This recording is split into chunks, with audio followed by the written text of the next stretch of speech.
question à tous. Qui parmi vous a déjà utilisé un moteur de recherche, on va dire Google pour ne citer que lui, pour aller chercher des informations sur ses propres problèmes de santé? On est un ici.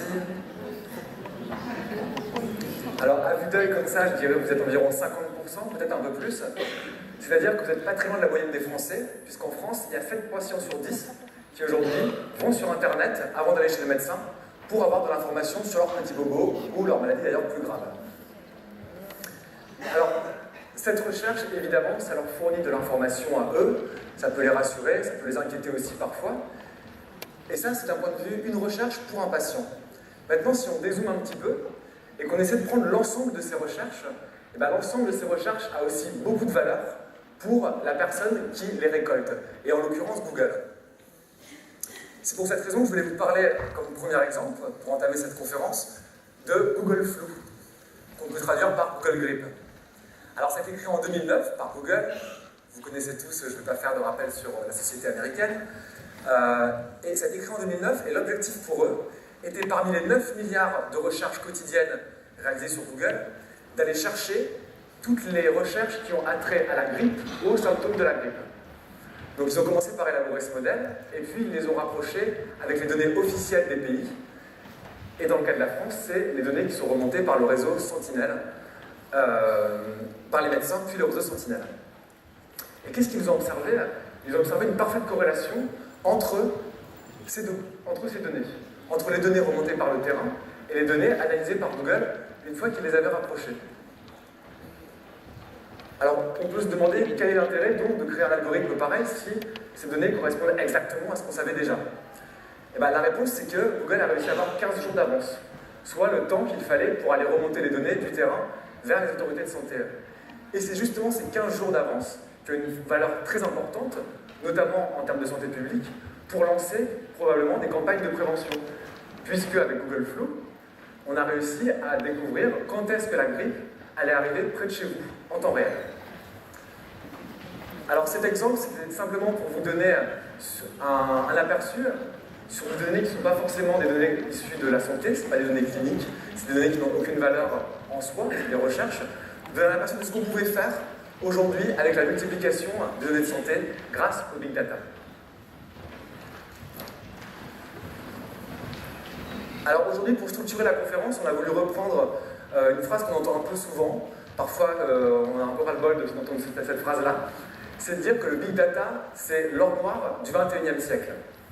Donc évidemment, c'est vrai ou faux d'un certain côté, mais c'est là-dessus qu'on a voulu axer notre conférence, pour vous montrer d'abord dans un premier temps que le Big Data, eh bien, il faut extraire des données, et qu'aujourd'hui, les gisements de données se multiplient, et qu'on assiste réellement à une croissance exponentielle des données liées à la santé.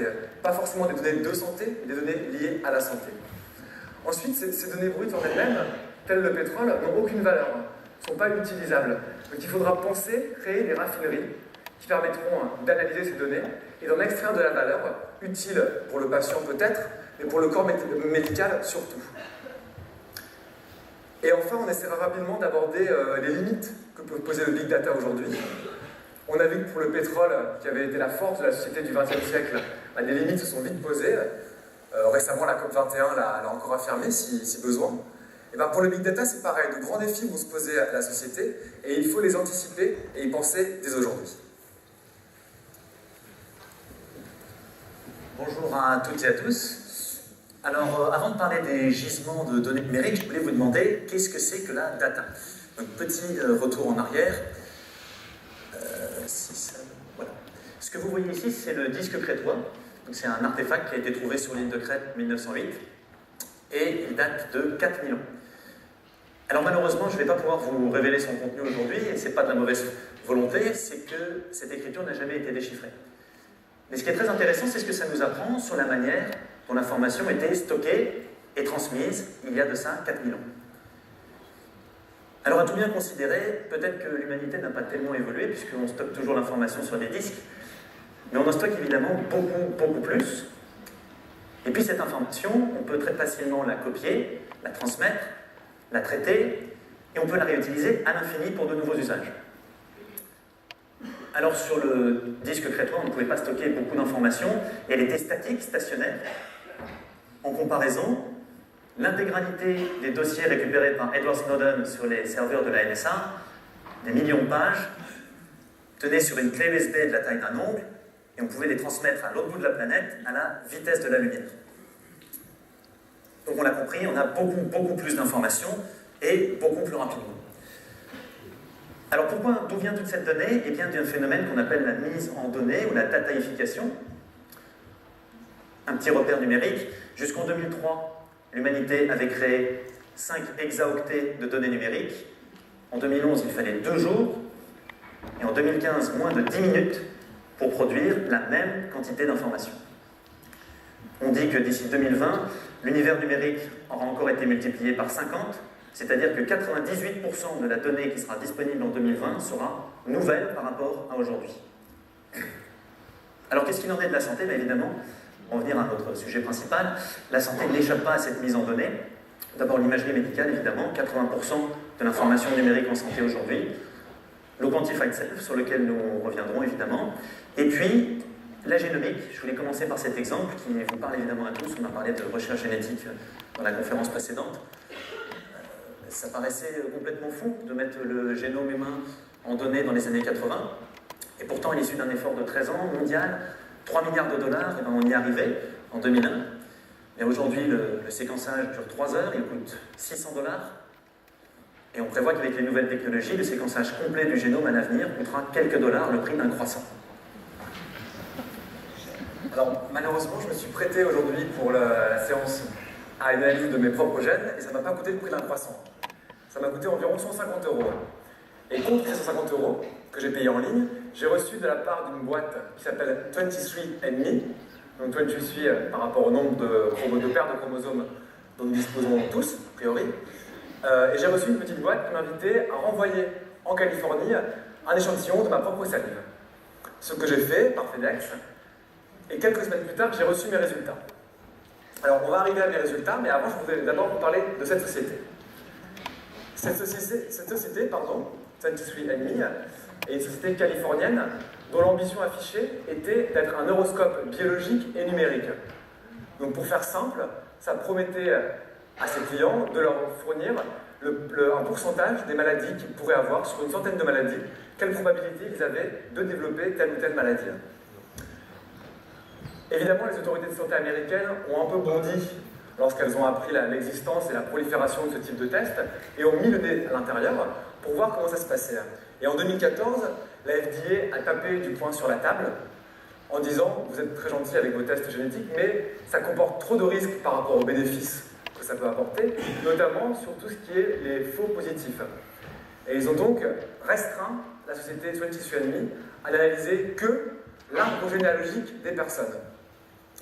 Alors, l'argument principal de la FDA était celui d'Angelina Jolie.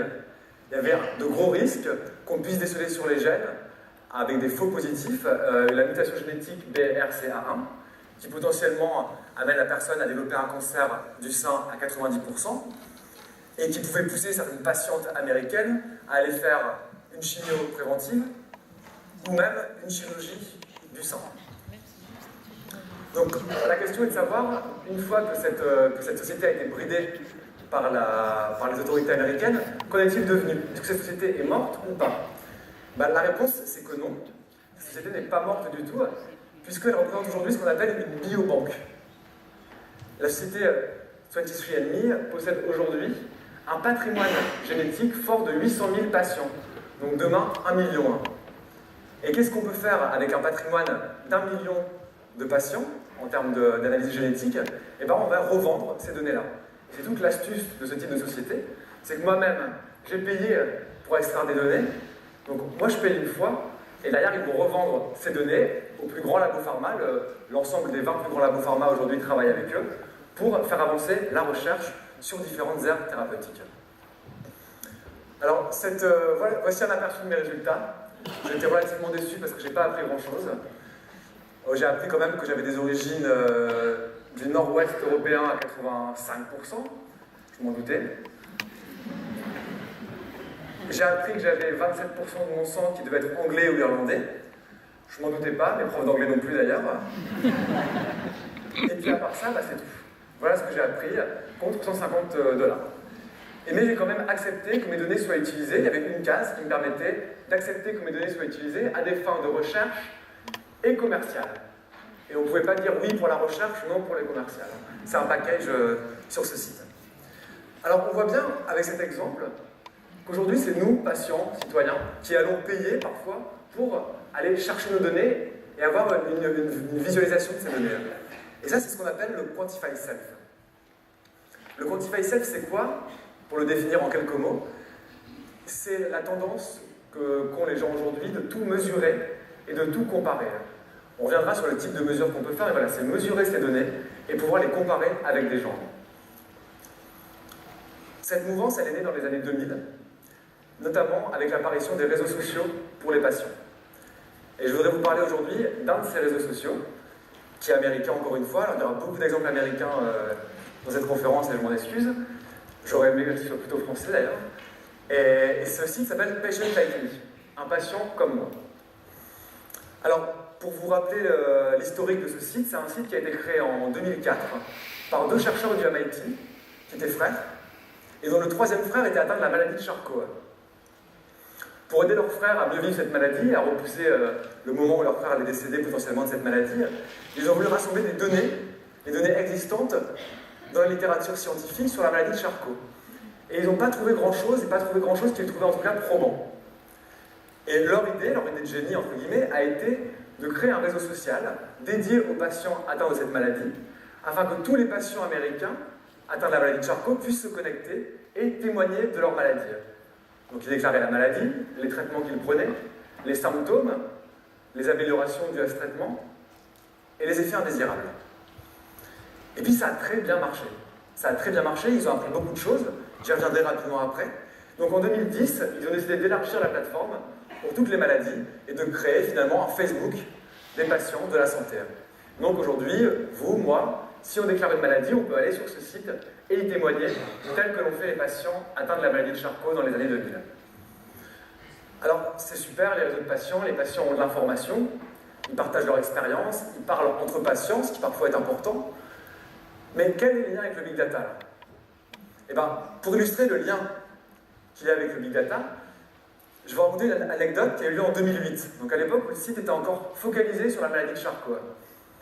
L'Académie des sciences américaines, donc a priori un organisme dans lequel on a plutôt confiance, a sorti une étude qui prouvait que le lithium avait des effets très prometteurs, c'était leur mot, sur la maladie de Charcot. Patient Like Me a lu cette étude et s'est dit, nous, on va simplement observer ce que déclarent nos 500 patients atteints de la maladie de Charcot entre ceux qui prennent du lithium et ceux qui n'en prennent pas. Soit 146 patients qui prenaient du lithium et les autres n'en prenaient pas. Et puis au bout de 6 mois, 1 an, ils se sont rendus compte qu'il n'y avait aucune amélioration de santé sur les 146 patients qui ont pris du lithium. Ils l'ont donc fait savoir par une publication, et puis cette publication est sortie dans Nature Biotechnology, et elle a prouvé quoi? Que sur un essai clinique qui prenait des small data, parce que c'était 16 patients pour l'Académie des sciences, Patient Like Me avec 500 patients qui déclaraient tous un certain nombre de données, on n'est pas encore dans le Big Data, mais on y arrive, a réussi à prouver que ce qui avait été argumenté par les médecins était complètement faux. La FDA et la communauté scientifique, c'est un peu offusqué de ça les premiers temps, a vérifié et a donné raison au site Patient Like Me.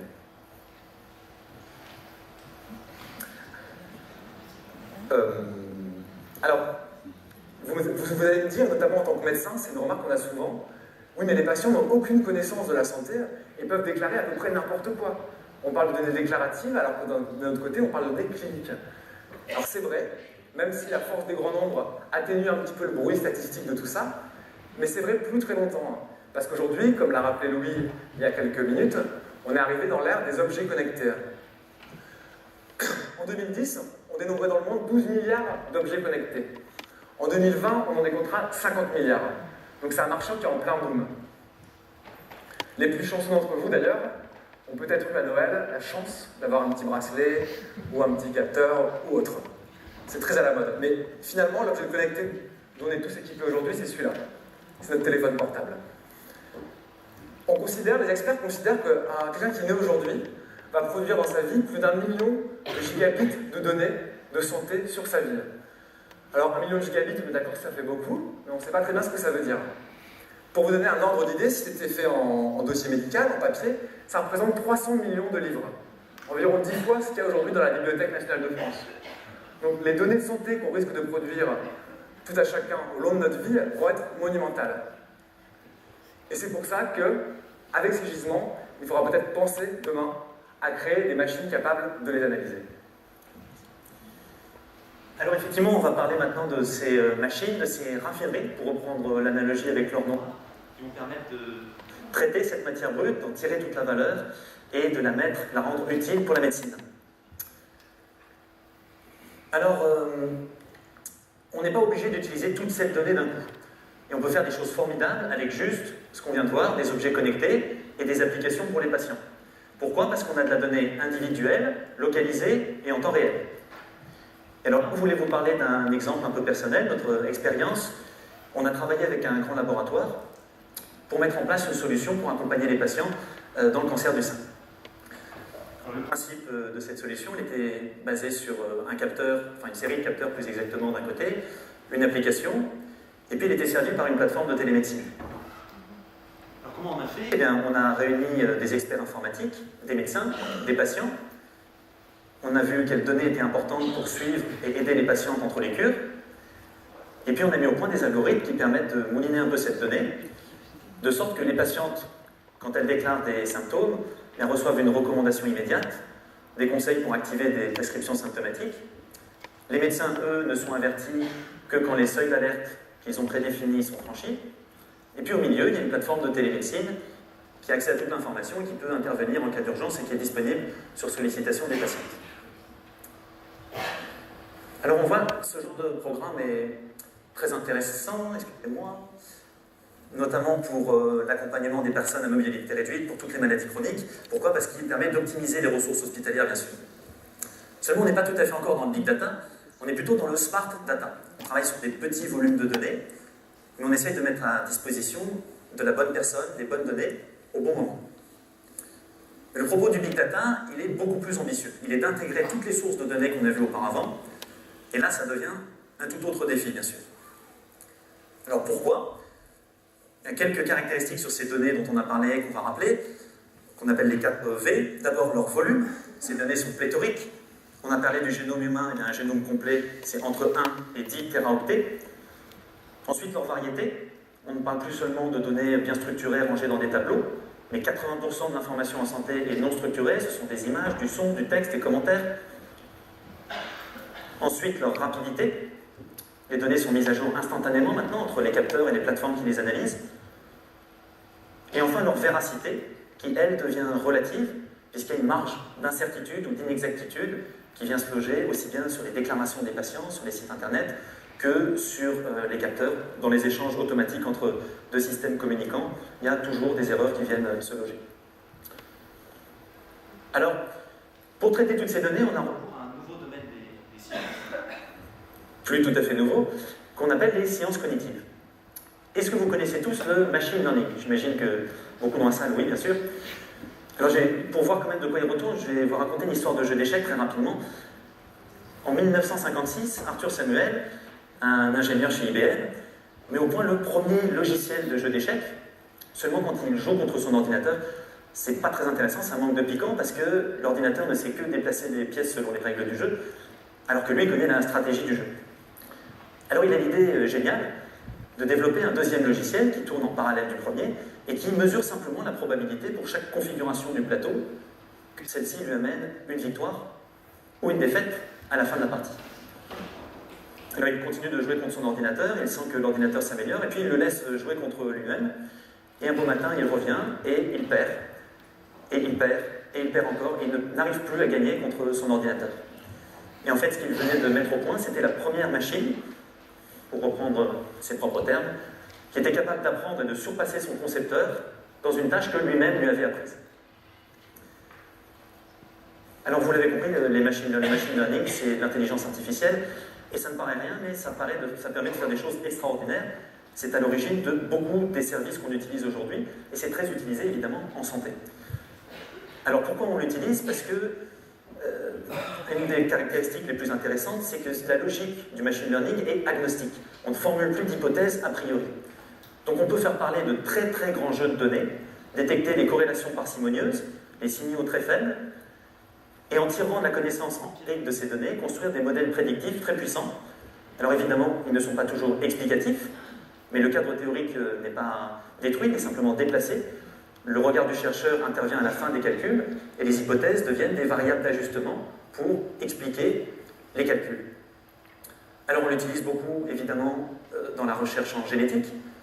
On croise de très grandes quantités d'informations génétiques avec des paramètres cliniques, voire environnementaux, pour identifier les zones de susceptibilité génétique.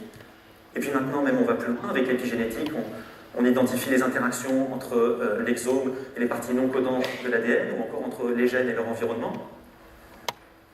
Et puis on l'utilise beaucoup, et depuis longtemps, pour la recherche. Alors oui, un petit détour sur les maladies neurodégénératives. Ce sont des maladies très compliquées, il y a des facteurs génétiques et beaucoup de facteurs non génétiques. Et donc les grands consortiums internationaux qui travaillent aujourd'hui dans l'Alzheimer, pour développer les nouveaux traitements, eh bien, sont intéressés à intégrer la génétique, mais aussi toute l'imagerie multimodale dont on dispose aujourd'hui dans l'Alzheimer, et puis beaucoup de paramètres le plus possible, socio-administratifs, environnementaux, voilà, qui ont trait à la vie, au vécu du patient. Alors on l'utilise aussi évidemment beaucoup dans l'imagerie médicale. Historiquement, on a commencé avec les biopsies de cancer. On fournit à la machine beaucoup de biopsies, on lui fournit les paramètres cliniques des patients, et puis elle mouline tout ça et elle découvre des corrélations. Et au bout d'un moment, elle devient beaucoup plus fiable et beaucoup plus rapide que les médecins pour détecter les cellules cancéreuses et les biopsies de cellules cancéreuses. Mais ce qui est encore plus intéressant, c'est qu'elle fait des découvertes, elle permet de découvrir des nouveaux signes prédictifs de tumeurs. Alors encore une fois, aujourd'hui, on va plus loin, puisqu'on n'utilise plus seulement les biopsies, mais dans la machine, on fournit aussi les IRM, les scanners, les échographies, l'ensemble des dossiers dont on dispose sur le patient. Et ce que ça permet de faire, c'est d'établir un profil très spécifique du patient, de prévoir où la tumeur va se développer, de prévoir quelles sont les chances de récidive, et aussi de choisir les traitements les plus adaptés. Alors, un petit détour hors de la santé. Le machine learning, on l'a compris intuitivement avec l'exemple du jeu d'échecs. Le principe, c'est que ce sont des algorithmes apprenants, et plus on leur donne de données, plus ils deviennent performants, bien sûr. Qu'est-ce qu'on connaît comme autre service hors de la santé qui s'appuie sur le machine learning? En fait, beaucoup de choses. Les moteurs de recherche sur Internet, la traduction automatique, ou encore la traduction, la traduction automatique, l'analyse d'images, l'analyse et traitement d'images, et j'en oublie certainement deux ou trois qui ne me reviennent pas tout de suite. En tout cas, ce qu'on remarque avec ces services, qui pour la plupart sont sur Internet, c'est qu'ils ont tendance à s'organiser autour de très grandes plateformes de traitement de données, qui sont de taille mondiale, et dont on connaît tous le nom, ce sont les GAFA, Google, Amazon, Facebook et Apple. Et alors, quel parallèle avec la santé, vous me demanderez? Eh bien, dans un avenir proche, prévisible, en fait, probablement quelques années, vont apparaître les GAFA de la santé, des grandes plateformes d'intelligence clinique nourries d'énormes quantités de données. La course pour acquérir ces données a commencé, et ces plateformes eh bien, viendront soutenir le chercheur et le médecin. Alors, Edouard dit demain, sans avoir l'air trop optimiste ou pessimiste selon la vision que vous avez de ce qu'on vous raconte aujourd'hui, moi je voudrais vous parler d'aujourd'hui. Est-ce que vous connaissez Watson? Non, c'est pas le moustachu le copain de Sherlock Holmes. Le Watson dont je vais vous parler aujourd'hui, c'est lui. Alors, Watson, c'est un supercalculateur qui a été développé par IBM. Alors d'abord, un supercalculateur, qu'est-ce que c'est? C'est un ordinateur. Juste, c'est un ordinateur qui est très gros, qui faisait environ à l'origine la taille d'une salle, qui aujourd'hui fait la taille d'un très très gros placard. Et il s'est rendu connu, pour ceux qui en ont déjà entendu parler, il s'est rendu connu en battant le champion à question pour un champion aux États-Unis. Mais ce n'est pas le sujet du jour, donc on va revenir plutôt aux applications de Watson, et notamment sur le domaine de la santé. Alors, en reprenant ce qu'a dit Edouard sur le machine learning, ce qui veut dire que la donnée va booster l'intelligence de la machine. Sans donnée, cette machine, c'est un ordinateur qui tourne à vide. Mais la donnée va booster son intelligence. Donc IBM, en regardant du côté de la santé, a voulu acquérir de la donnée sur des patients, le plus possible. Donc évidemment, les données cliniques, les antécédents familiaux, les interactions avec le médecin, etc., etc. Et puis, en regroupant ces données, l'objectif de Watson, c'est quand un nouveau patient va venir, on va comparer ce patient, l'ensemble de ce qu'il est, avec cette base de données de millions de patients, et pouvoir ainsi lui procurer différentes choses et aider le médecin à soigner le patient. En procurant quoi? D'abord en termes de diagnostic. On l'a vu avec le cancer, ça peut permettre d'affiner le diagnostic du médecin, voire même de déceler certains signes diagnostiques qui sont invisibles à l'œil nu. La seconde chose que Watson pourra faire, c'est présenter les différentes options thérapeutiques, leur efficacité et potentiellement les effets secondaires que ça peut amener pour le patient, en comparant une fois encore avec l'historique. Et la troisième chose, et qui pour moi est la plus importante, c'est qu'il peut faire les deux premières de manière quasiment instantanée. Et c'est là la grande révolution de Watson. Alors aujourd'hui, Watson, c'est un petit peu une arlésienne. On en parle énormément sur Internet. Si vous vous renseignez un peu, vous verrez beaucoup d'articles. C'est pas facile de le voir, c'est en test dans certains hôpitaux américains. Et voici une capture d'écran que j'ai trouvée sur ce que Watson peut proposer comme aide à la décision clinique pour un praticien. Donc on voit les différents traitements de plan ici. Donc un plan de traitement numéro 1, 2, 3. Pour chaque option thérapeutique qu'il lui propose, il y a un indice de confiance parce que c'est que des probabilités finalement que Watson propose. Et enfin, l'acceptabilité pour le patient en termes d'effets indésirables et selon les caractéristiques psychologiques et sociales de ce patient. Intuitivement, on peut se dire qu'il y a des domaines de la santé qui seront forcément épargnés par le big data. Et on peut penser peut-être à la psychologie ou à la psychiatrie. L'importance du colloque singulier entre le patient et le médecin sur ce type de sujet est telle qu'on ne voit pas très bien quel rôle aurait la machine. Et bien pourtant, IBM a décidé de s'attaquer également à ce domaine-là. Et comment? Et bien, encore une fois, d'abord il aura fallu acquérir de la donnée, rendre Watson intelligent. Donc ils ont racheté une société américaine qui s'appelle Talkspace. Alors c'est totalement inconnu en France, ça peut nous paraître un peu saugrenu, mais c'est une plateforme qui réunit des psychologues et qui permet à tout à chacun ayant besoin d'un soutien de taper sur Internet, donc ils ont un site et une application, de contacter un psy en lui racontant ses petits problèmes, et le psy peut soit vous répondre par mail ou par message, soit par téléphone. Et Watson a enregistré ces milliers et ces milliers de conversations par écrit et à l'oral, parce que Watson comprend ce qu'on dit. Et puis aujourd'hui, il est capable de fournir aux psychologues un aperçu du profil psychologique de son patient, donc différentes tonalités. Voilà à quoi ressemble la rosace que Watson aujourd'hui fournit aux psychologues. Alors mieux connaître son patient grâce à cette analyse, qui va entendre la façon dont parle le patient, les mots qu'il emploie, le débit utilisé, etc., etc. Alors, on voit bien qu'aujourd'hui l'objectif d'IBM pour son projet Watson, c'est d'aller acquérir de la donnée et de booster l'intelligence de sa machine. Demain, quelles sont les données qui, selon vous, pourront intéresser une entreprise comme IBM pour acquérir d'autant plus d'intelligence? Ben, c'est celle-ci, celle de nos téléphones portables. On a tous un ordinateur dans la poche qui mesure au moins le nombre de pas qu'on fait et le nombre d'étages montés. Au mieux, alors le sommeil, le nombre de calories perdues, le nombre de kilomètres faits en course. Je ne vais pas énumérer toutes les possibilités de ce téléphone, mais justement, Apple a signé avec IBM un accord qui permettra à toutes les données qui sont sur vos iPhones, vos iWatch, vos iPads, tous vos outils Apple, d'être remontés directement dans le cloud de Watson. Et ce qu'on peut attendre de ça, c'est que d'ici quelques mois ou quelques années, Watson ait analysé nos comportements, différents sous-groupes de comportements, et peut-être même un jour les lier avec les implications qu'ils ont dans la santé. En tout cas, c'est leur ambition. Alors, je voulais, maintenant qu'on essaie de se projeter un petit peu, sortir peut-être du big data, dézoomer, et se demander quelle sera, au niveau des usages, la médecine dans 20 ans. Alors déjà, la médecine dans 20 ans, elle ne sera pas uniquement basée sur le big data. Elle sera basée potentiellement sur 4 choses qu'on appelle les NBIC. Nanotechnologie, biotechnologie, informatique et tout ce qui est sciences cognitives. Je ne vais pas rentrer dans les détails de chacun de ces sujets, et d'ailleurs j'en suis incapable, mais juste pour essayer de se projeter un petit peu, d'ici 2035, on aura peut-être des nanomédicaments qu'on prendra et qui iront directement vers le bon organe, livrer la bonne molécule. Les robots seront à peu près partout, de l'aide-soignante, à domicile, pourquoi pas, jusqu'au chirurgien, et ça a déjà commencé.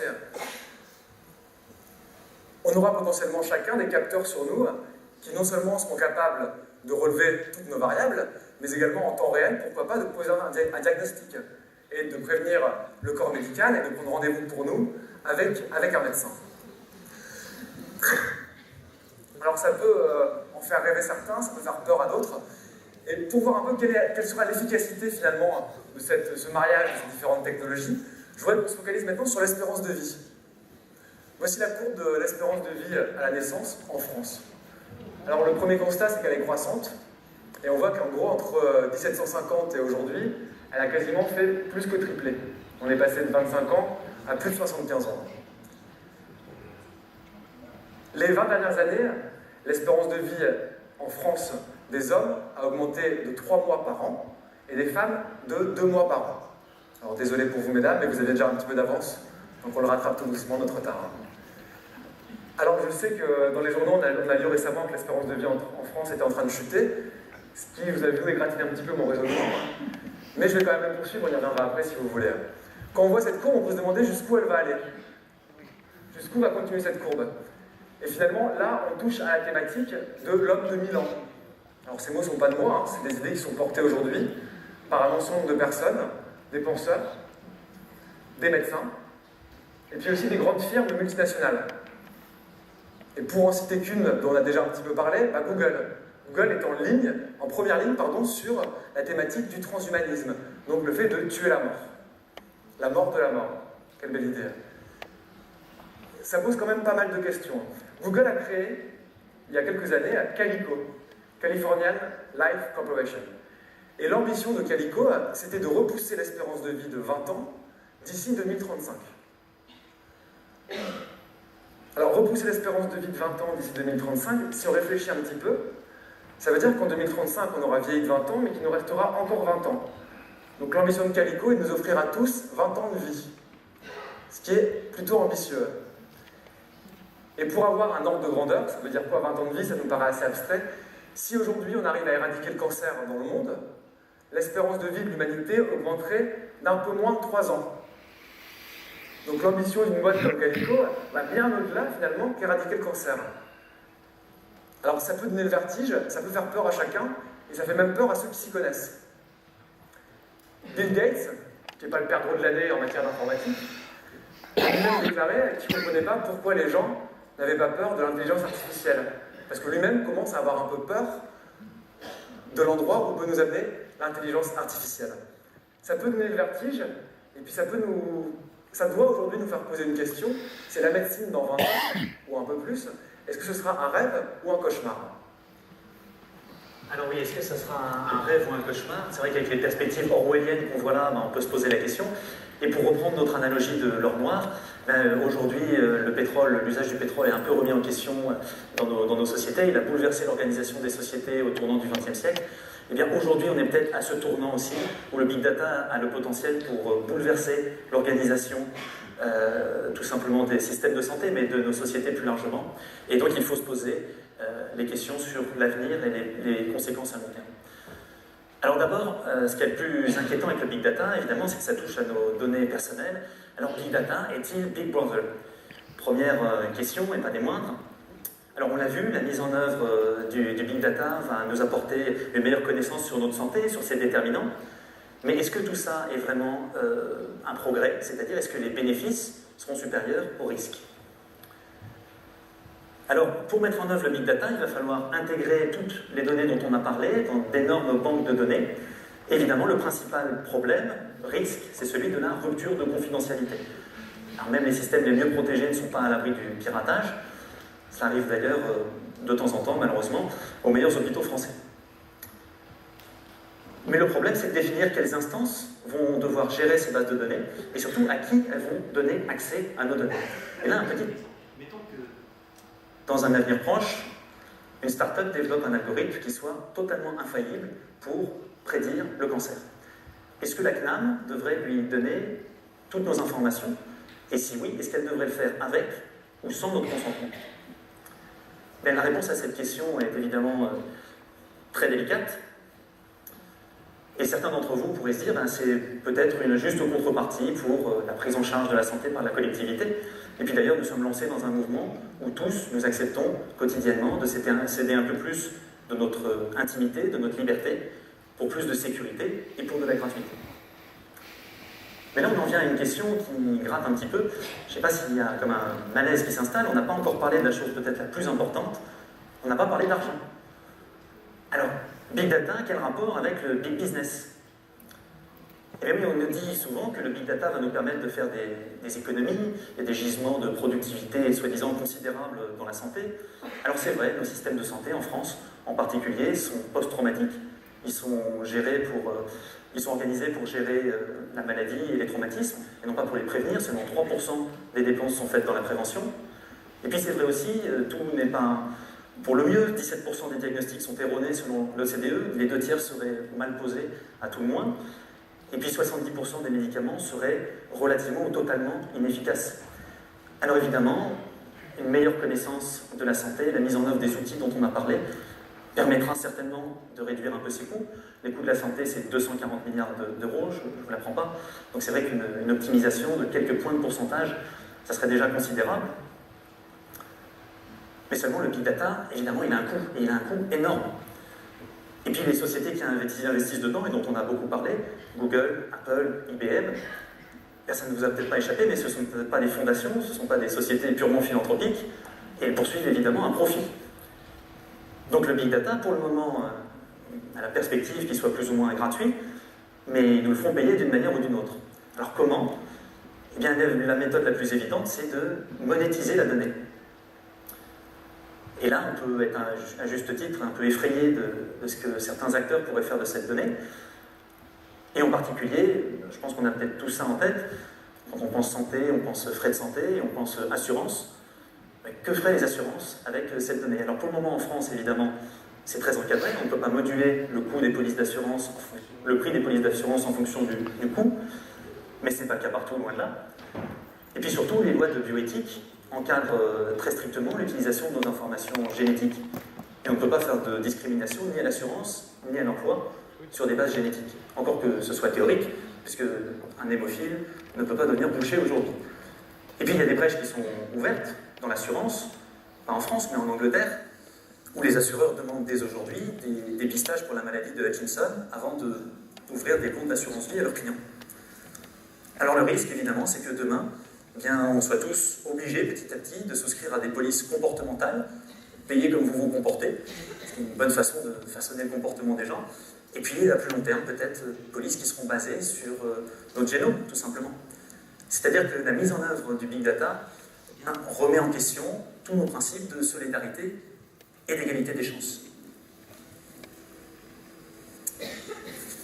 Moi maintenant, il y a un autre point, vous m'entendez? Un autre point sur lequel je voulais me pencher, une des autres limites, ou en tout cas des autres questions qu'il faut se poser avec l'arrivée de la machine dans la santé, c'est la relation entre le patient et vous, médecin.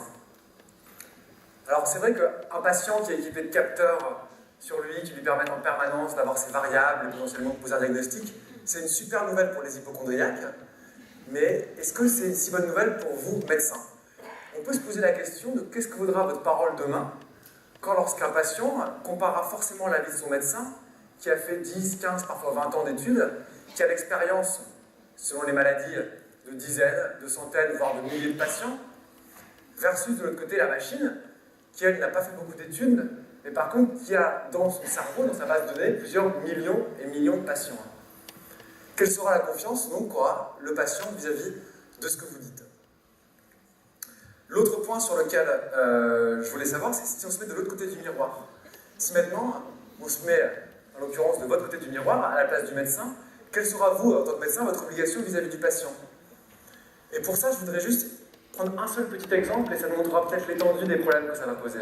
Des problèmes, ou en tout cas des questions auxquelles il faudra répondre. Imaginons que dans 20 ans, vous receviez chez vous une analyse ADN faite par un patient, et d'ailleurs c'est des questions que vous posez déjà, et qui vous annonce que ce patient a de fortes probabilités de développer un cancer du poumon par exemple. Quelle est votre responsabilité vis-à-vis de ce patient? Devez-vous lui dire, tout de suite l'appeler et lui dire « tu as de grandes chances de développer un cancer du poumon dans les 20 ans à venir, bonne journée ». Ou est-ce que le patient, lui, n'a pas le droit finalement de dire « mais j'ai le droit de ne pas savoir, j'ai pas envie de vivre avec un nuage au-dessus de ma tête pendant les 20 ans à venir ». Et comment est-ce qu'on va réussir à concilier ce droit à ne pas savoir des patients et vous, potentiellement, le fait de vous faire accuser de non-assistance à personne en danger? Alors, quand on prend le cas d'un patient, c'est déjà un peu compliqué, ça pose des questions relativement philosophiques, mais on peut prendre le cas de la famille du patient. Parce que là, on parle de l'analyse ADN du patient, et donc il est possible que ses frères, ses sœurs, ses parents de voir que ces enfants soient porteurs de la même anomalie, ou en tout cas du même signe prédictif d'ADN. Et qu'en est-il de votre responsabilité vis-à-vis de ces personnes que vous n'avez peut-être jamais vues? Alors, cet exemple montre bien que le Big Data a posé de lourdes questions sur tout le socle de ce qui fonde aujourd'hui le secret médical. Évidemment, on n'a pas, nous, les réponses à ces questions, puisque ces réponses peuvent être apportées par l'ensemble des acteurs, et notamment les médecins, mais on voit que tout le colloque singulier patient-médecin va être bouleversé. Enfin, je voulais parler pour finir de quel avenir pour les médecins. Je vais essayer d'être soft. Je vais plus vous parler de santé pour commencer, je vais vous parler de bagnole. Alors quand on pense à la voiture, on sait que les constructeurs ont usé de ruses, d'astuces et d'ingéniosité pour nous faciliter la conduite depuis une vingtaine d'années. Alors maintenant, pour freiner, on a l'ABS, pour conduire, on a la direction assistée, on n'a plus besoin de mettre les phares, c'est fait tout seul. Pareil. Bref, je ne suis pas vendeur de voiture, donc je ne vais pas vous lister la liste de toutes les options qu'on peut avoir aujourd'hui. Mais est arrivé en 2000, encore une fois, qui? Google. Et puis ils se sont dit, bah nous on va faire la Google Car. Très bien, c'est quoi? La Google Car, c'est une voiture dans laquelle vous pourrez monter, et puis lui dire, vous m'emmenez là-bas, et puis à l'intérieur, vous pourrez faire une petite sieste, vous vous réveillerez, puis vous serez arrivé à destination. Formidable, non? C'est quand même le pied, j'ai besoin de conduire. Avant de revenir à la santé, je voudrais parler d'une autre notion, c'est quand on parle de révolution technologique, on nous parle souvent... On nous parle souvent de... J'y arrive. De destruction créatrice. Alors cette idée d'économie, c'est quoi? C'est-à-dire que quand arrive une nouvelle technologie, après une courte période de destruction d'emplois, va suivre une plus grande période de création d'emplois liée à cette même technologie. Alors c'est ce qu'on a connu globalement dans les révolutions technologiques antérieures, on a tous connu ça, mais si on y regarde un petit peu de plus près, pour reprendre la révolution technologique qui était l'arrivée de la voiture dans nos sociétés, donc la première moitié du siècle dernier, la population de chevaux en France n'a pas bénéficié beaucoup de l'arrivée de la voiture. Et aujourd'hui, finalement, on voit qu'elle a énormément chuté. Alors vous voyez très bien où je veux en venir. La grande question, c'est de savoir si demain la machine qui tente à se mettre entre le patient et le médecin, elle n'aura pas tendance à dire au médecin, et puis pas qu'au médecin, à l'ensemble des personnes qui bossent aujourd'hui dans le secteur tertiaire. De lui dire, écoute, on n'a plus vraiment besoin de toi. Tu m'as rendu assez intelligent pour que je puisse me passer de toi. Donc c'est une grande question qui se pose aujourd'hui, une question hautement philosophique, hautement sociale, à laquelle il faut répondre. Et l'enjeu, c'est tout de même de se dire, ok, le Big Data a un fort potentiel, mais qu'est-ce qu'on va en faire, nous, du Big Data? Où on veut l'amener? Quel est le rôle de l'homme, finalement, dans les années à venir, par rapport au Big Data? Alors, pour conclure, parce que je pense qu'il ne nous reste pas énormément de temps, je voulais revenir un petit peu sur le cas de la France. On voit bien que la tendance du Big Data est en marche, et si on regarde un petit peu le cas de la France, on peut se demander dans quelle mesure le législateur n'est-il pas en train de freiner les progrès que pourrait faire la France en termes de données de santé, d'utilisation de ces données de santé. Pour reprendre les mots de Gilles Babinet, qui est le champion français auprès de la Commission européenne en termes de digital, il a sorti une petite bombe dans un article. Il a sorti le fait que la CNIL était un ennemi des nations. Alors, ça a hérissé le poil de pas mal de gens, évidemment. Ça avait bien le rôle de Paul à gratter qui voulait y mettre. Et ce qu'il voulait dire par là, c'est que si on met une horde de juristes pour travailler sur chacun des micro-projets qui peuvent sortir en France, et étudier toutes les possibilités de cas qu'il y a un problème, même quand il n'y en a pas, évidemment, on perd du temps. Et quand nous, on perd du temps, les autres n'en perdent pas. Alors, même sans parler de Big Data, rien qu'aujourd'hui, pour avoir accès au SNIRAM, pour que quand vous déménagez de Lille à Roubaix, vous avez un nouveau médecin traitant, et que ce médecin traitant ne passe pas des heures et des heures à aller chercher vos dossiers médicaux par-ci, par-là, vous posez des questions, rien que pour avoir accès au SNIRAM et aux données de votre carte vitale. Donc, aujourd'hui, c'est impossible en France. Ça pose de trop grosses questions, on n'est pas capable de le faire. Et c'est pas du Big Data, c'est juste de la consultation de base de données, ça, tout simplement.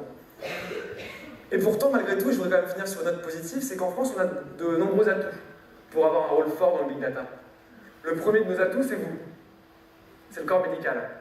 On a un corps médical qui est reconnu mondialement et qui a marqué aussi sa capacité à être en avance sur ces thématiques-là, notamment en matière de génétique.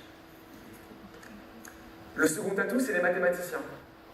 La France, c'est un vivier de très bons mathématiciens, reconnus dans le monde entier, qu'on se fait piquer par des boîtes comme Google, Amazon, Facebook et Apple, qui viennent les recruter à la sortie de leurs études. Et ces mathématiciens, aujourd'hui, ça représente une force pour travailler sur des algorithmes, parce que le big data, c'est aussi des maths. La troisième chose, c'est les startups, c'est le tissu numérique. On a un tissu numérique en France qui est extraordinaire, notamment en matière d'objets connectés. Et je ne sais pas si vous avez suivi ça dans les informations, mais à Las Vegas, il y a 2 semaines, il y a eu le grand raout mondial des objets connectés, et la France y figure en très bonne figure. 2e nation derrière les États-Unis. Pour 60 millions d'habitants, c'est plutôt pas mal. La 4e force de la France, hop là, la 4e force de la France, c'est justement ces données. On a la chance d'avoir un système de santé centralisé, donc toutes nos données sont sur les mêmes bases de données. Simplement, aujourd'hui, il y a des guerres politiques incroyables pour savoir à qui appartiennent ces données. Non, c'est pas à moi, c'est à toi. Et même la CNIL et la CNAM, aujourd'hui, sont capables de se renvoyer la balle sur certains projets. Et on l'a vu avec l'exemple du Mediator, l'association qui a révélé l'exemple du Mediator a eu les pires difficultés pour aller voir la CNAM et accéder à ces données, malgré l'autorisation de la CNIL. Donc le problème, il est politique. Et si on devait retenir qu'une seule chose de cette conférence, ce serait de dire que le train du Big Data, il est en route. On a loupé le train de la recherche sur Internet, de la distribution de biens culturels, etc. On a loupé ce train-là. Et est-ce qu'on est d'accord pour louper le train de la santé? Est-ce qu'on est tous OK ici pour se dire qu'on sera une colonie médicale de la Californie dans quelques années, d'ici 20 ans? Bah, nous, on aimerait que non. C'est pour ça qu'on essaie aujourd'hui de travailler sur ces thématiques-là. C'est pour ça aussi qu'on vous incite aujourd'hui à s'emparer de ces sujets, à les faire porter sur le débat public, parce que c'est des sujets qui ne doivent pas faire peur parce que c'est technologique. Non, non. Il faut s'en emparer et il faut aujourd'hui que vous puissiez, vous, en tant que médecin, donner votre avis sur ces thématiques. Merci.